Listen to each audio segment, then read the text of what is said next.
if you are a person that is in the market for your first practice, you're either starting one or you're buying one, make sure you have at least the capacity to have 2 full-time doctors, including yourself. And then eventually you can phase yourself out. It breaks my heart, and I see it often. People are like, yeah, I listen to your podcast, Mark. I'm all about, lean and mean, and I want to make sure that my overhead is in check.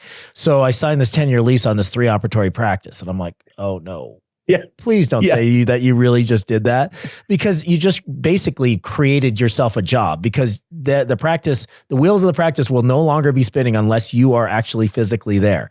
And then you could turn that over to somebody else, but then you're out of the practice completely and you're not doing clinical dentistry at all. So I like to see at least 7 operatories so you can get 2 full-timers in there, and maybe some room for expansion so you can get 2 full-timers in there, and then you become optional in the practice. So you kind of alluded to that.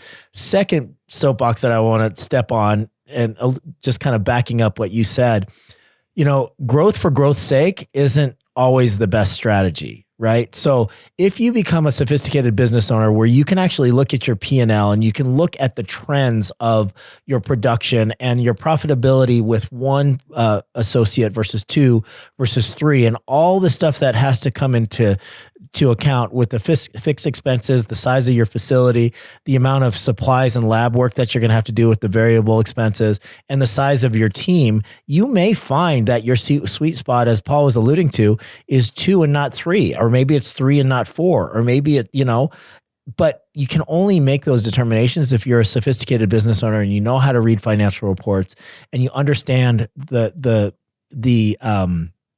trends of your actual practice, be that production or overhead or new patient influx. What does all that look like? Like you said, Paul, there's a million different things to look at, but once you start to understand the basics of business, you're going to create your own KPIs specific to your particular situation.